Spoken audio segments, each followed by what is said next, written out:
Around midnight, me and my partner got an Uber from a friend's house back to my place. For reference, we live about a mile and a half away from the friend, but in a dark kinda sketchy part of town, so we didn't want to walk. We ordered the Uber and waited for him to show up. We get in and do the typical Uber greetings. It was a short drive, about 10 minutes, and it was about to be the longest ride of my life. He starts the conversation by asking if we had just escaped from a place called Sage View. At the time, I didn't know this, but after looking it up it turns out it's a psych ward near where we got picked up. I told him no, just going home after a fun night. He laughs and says that he spent some time at Sage View himself. I ask him why he spent time there. He replies by saying, "Well, it's because I'm crazy." This unnerves me a little, but I figure we'll be home soon enough, and I joke back that I'm a little crazy myself and how everyone is in their own way. There was a very long pause before he said, "I got arrested at my therapy appointment, said some things my therapist didn't like."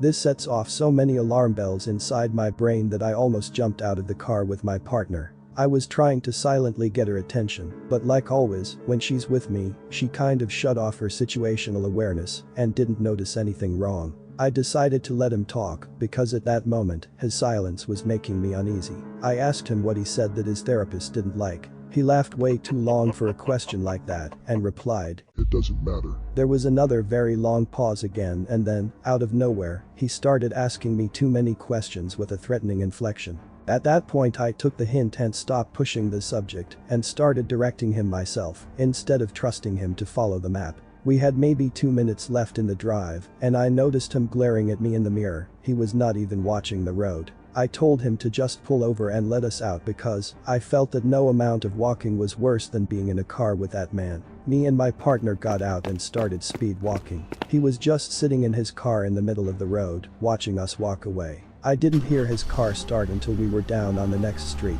I had 911 dialed in if I saw his car again. I don't know what was up with this guy, but I hope I never see him again.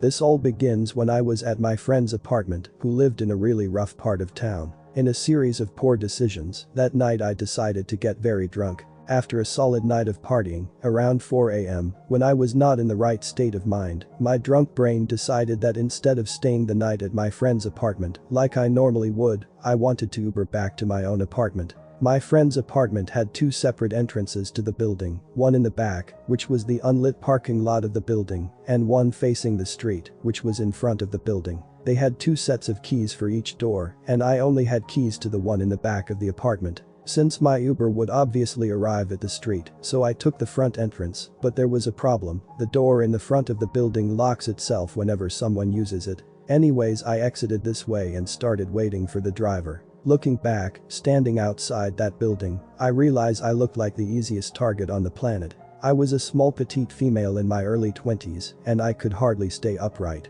I was using a street lamp to prop myself up and not doing a good job at that either. The light was basically a beacon for any nearby predators saying, "Come, get me." I was not paying attention to my surroundings at all in that state. I remembered checking to see what car I was getting picked up in, and it was a black sedan. Soon after stepping outside, a black sedan pulled up to the curb and started rolling down the window, so I stepped forward. Before this man even spoke, I could feel something was wrong. He had an expression like he was tearing me apart with just his eyes. After seeing that look, it gave me a new meaning to the word predator to describe a criminal, because I then knew what it felt like to be a prey. He basically barked at me, "I'm your Uber driver." This was the second red flag that somehow made its way through my brain. Normally Uber drivers just roll down the window and address you with your name. I think I just stared at him for a second. Meanwhile, my brain was slowly piecing together the situation I was potentially in. I asked him, "What's my name?" He was immediately enraged and started screaming about how he doesn't have freaking time for this and just get in the damn car, etc. etc. I don't think I've ever sobered up that fast in my life. I was completely panicking. Obviously that was not my Uber. Quickly checking the license plate, I immediately saw that it was not a match. Meanwhile, that guy was still screaming at me, and I had absolutely no idea what to do. If I bolt in either direction, this guy could easily outrun me or have a weapon. I was also sure at that point that if he's trying to nab a random girl of the street, he must have a weapon of some sort. I could not run back into the building door right behind me, since it locks behind you, and I didn't have the keys nor the time to unlock it.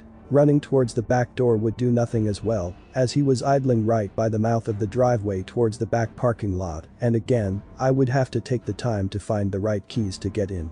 If I screamed, I was not exactly in the type of neighborhood where someone would try to be a vigilante, and I could still hear the music radiating from my friend's third-floor apartment. I knew that they wouldn't hear me. Also, it was 4 a.m., and absolutely no one was around. People always talk about when they are in danger, they can either sprint into action or freeze, but I felt incapable of doing either. It was the absolute worst feeling I've ever felt in my life. Everything in me wanted to run, but I felt that if I did it, it would be the end of me.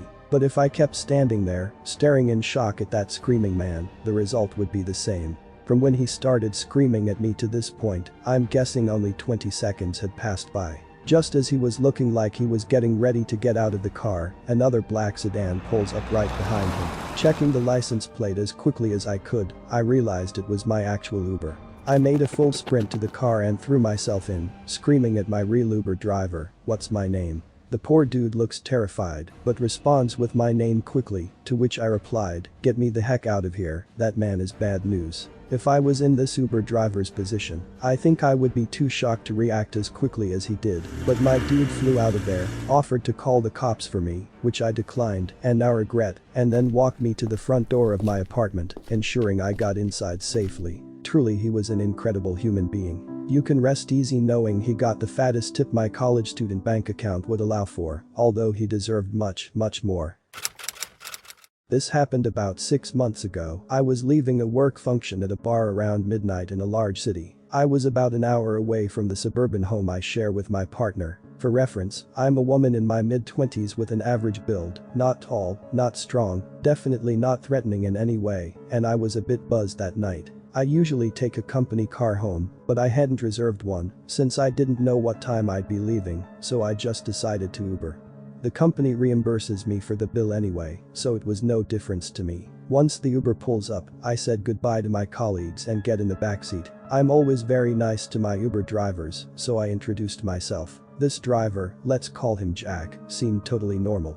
No red flags, and we made pleasant conversation for about 15 minutes until we were squarely out of the city on the way to the suburbs. From this pleasant conversation, I learned that Jack lives in a certain neighborhood not far from my home. Note that his neighborhood, while relatively nearby, would be completely out of the way on the route we are taking to my home. The conversation reaches its natural end, so I just stayed a bit quiet and started looking at my phone, YouTube, whatever. This silence was interrupted by his voice, suggesting I can take a nap if I feel tired. It didn't even strike me as weird at first, so I just thanked him for the offer, but I wasn't that tired. He then said, "Oh, I always get sleepy when I'm drunk. Are you sure?" At this point, something in my body made me even more wide awake than before. I replied that I wasn't drunk and like I said, I just had a few drinks so no need to nap. Haha, I laughed awkwardly. He drops it after that, but I still thought it was weird he'd say that. About 5 minutes later, he said that the highway had some weird construction going on and that the single-lane traffic ahead would make my trip way longer than it needed to be. He asked me if it was okay to take another route. I obliged, already on edge and just wanting to be at home. My partner called at that moment, asking when I'll be home, and I made sure to make it very clear I was talking to my significant other. Something was weird about this guy, and I wanted him to know that someone is expecting me at a specific time and knows where I am.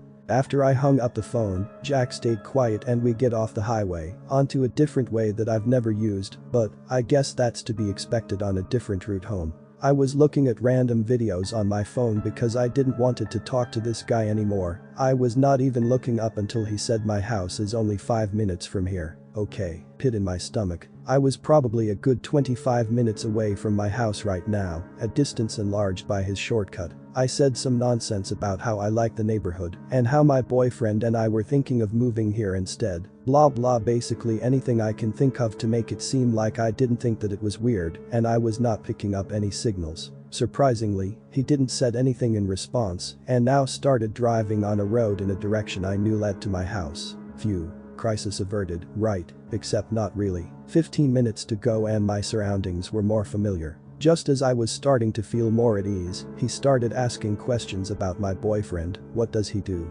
how long have you guys been together, and other seemingly normal questions. Finally, with about 10 minutes to go, he asked if my boyfriend makes me happy. He does, very much, so I gush a bit and say, yes, he makes me very happy. Then he asked if I make him happy. I thought that was weird, but humor is my defense mechanism, so I said well I should hope so. 8 minutes away. He turned onto a side street and pulled over on the side of the road, looked back at me over his headrest, and asked if I'd make him happy too. I said what, mostly because I couldn't even believe what was happening. He asked again, Do you want to make me happy tonight? I took a second to think through my options. I was alone with that guy who was behind the wheel, the street is dark, and I didn't see any lights on at nearby houses, and I didn't know what the heck this guy had in the car. I default to the response many women know to be the true barrier to men's advances. I don't think my boyfriend would like that very much. His weird grin fall away from his face, and he says, He doesn't have to find out.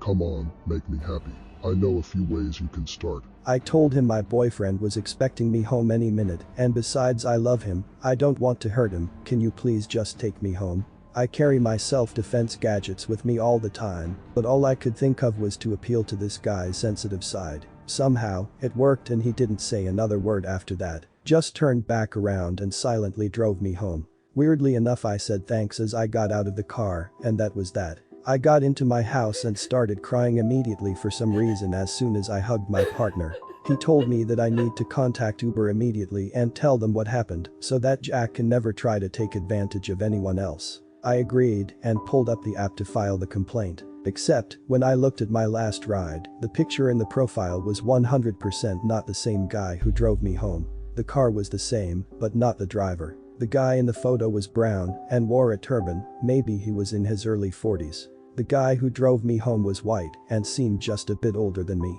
Uber never followed up with me and just refunded my money. I did tell the police what happened because my partner insisted, but they didn't take me seriously since nothing actually happened.